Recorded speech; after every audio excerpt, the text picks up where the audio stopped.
Hello, I'm John and I run Freebird Campers, a classic camper hire company, along with my partner Mary. We started hiring out the campers in 2008 and are now in our 9th year and find it's a very successful and enjoyable little business. We run 4 campers, all from the 1970s, which are my favourite vehicles because I started working on these back in the mid 1970s when they were still being made, and so I know them inside out, know everything about them and can easily keep them on the road, keep them very reliable. Today we're going to have a look around one of the 4 campers. This one's called Blue Moon.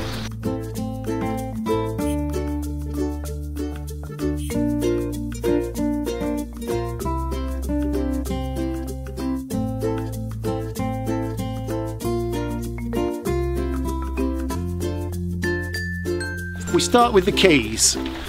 For 3 of the vehicles there's just 2 keys. One that does the ignition and the doors and the other that does the petrol cap. First you undo the clips that hold the roof down.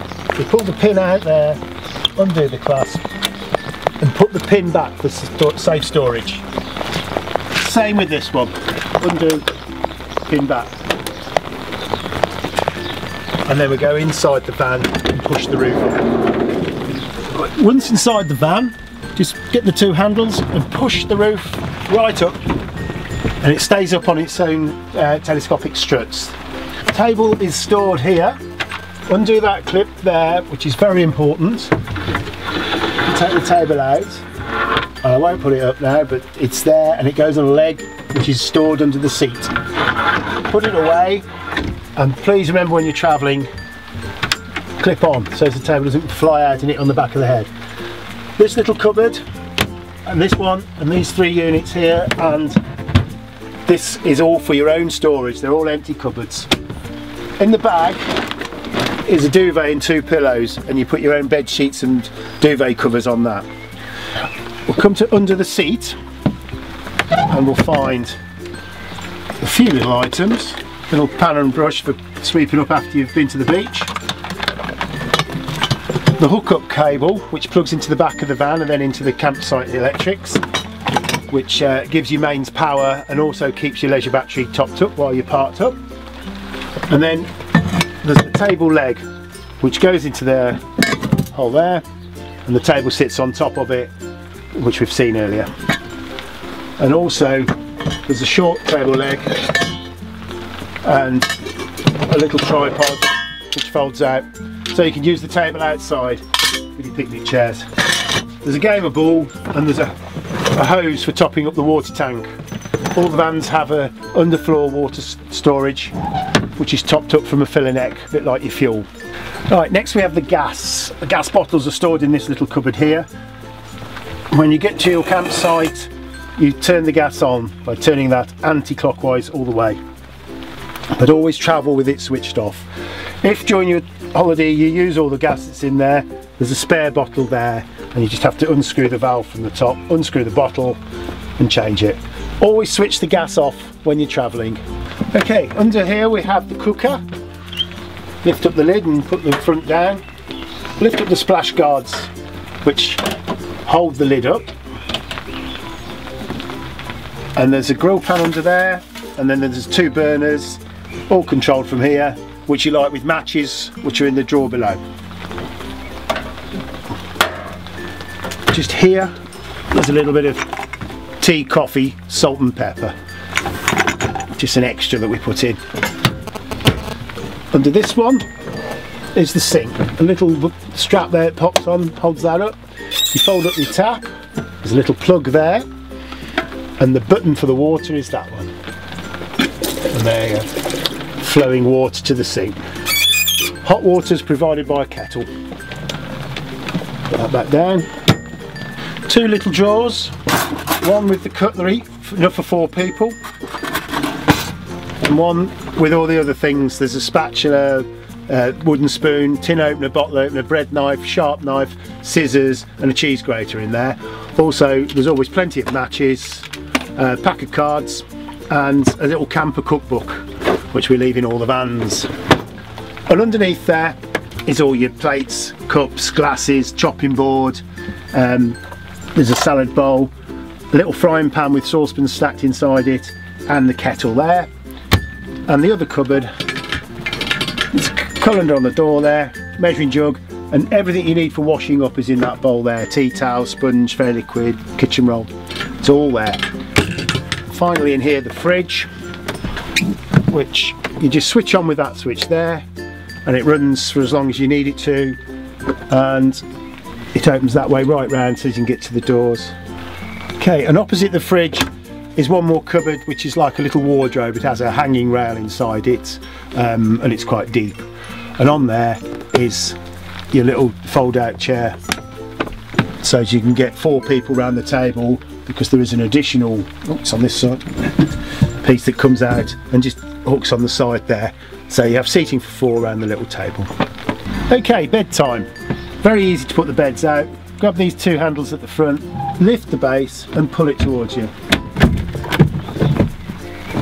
and that's it. Put your sheet on and your duvet, cover your duvet and put that on there. To put it away, you lift it into like a V shape. Lift the base and lift the back into a V, rock it back. Okay, the upper bed is very, very simple. You get this piece here and slide it along till it touches there, and then you climb up through this hole here, and there we have bed for 2 people. Lovely. A top tip for the daytime, you lift this up onto there and slide it out the way on top of that part like that, and it gives you much more access around here, especially if you're using the sink. You can get to do your washing up quite easily without banging your shoulder on the bed, which is usually out here. But of course, if you do that, don't forget to put this bit back before you move on, because you'll never get the roof to go down otherwise. There we go. Okay, to put the roof down, grab the 2 handles here, bring it down careful, watching the fabric is folding into place, which it is fine, and then down and right down like that. And the last thing before you drive, make sure these are done up.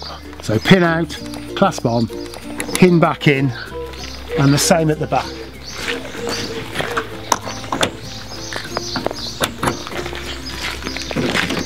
Close the door, ready to go. And now we come to driving the camper. Okay, the key goes in the ignition, and there's just 2 movements. One, ignition on, we have 2 lights, the fuel gauge goes up to full, and second is start. There you go. There's no chokes, no cold starts, it's all automatic. It'll just start up straight away. Switch them off for now. The lights are here, and there's 1 pull for the side lights, the 2nd pull for the headlights, the dipper mains on there, and the indicators on there, same as most modern cars, and the same with the wipers. Pull the stalk towards you for washers, and up there for wipers. Horn in the middle of the steering wheel, hazard lights there, which hopefully you will never need.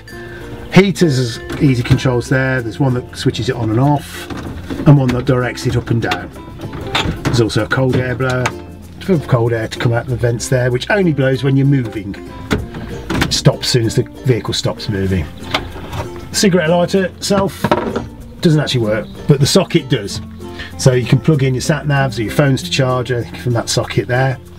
And all the campers have a master switch for the radio. Because the key has nothing to do with the modern radios, you pull the switch and then switch your radio and tune it in, or play CDs. Don't play CDs while you're parked up at the campsite, because the radios run off the main battery, which can flatten, CDs can flatten the battery and you wouldn't be able to start. Everything back there runs off a leisure battery, so it doesn't matter how much power you use. Handbrake, put your hand on top like that and twist the big side down like that, and that's back on again. And it's a straightforward 4-speed box, 1, 2, 3, 4. Change down nice and positive across the box and down, and reverse. Make sure you're in neutral. Make sure you're in neutral, and then it's into the floor, away and back. That's it. That's all there is to it. There's no power steering, but 2 of the 4 campers do have power assisted brakes. Okay, enjoy your trip.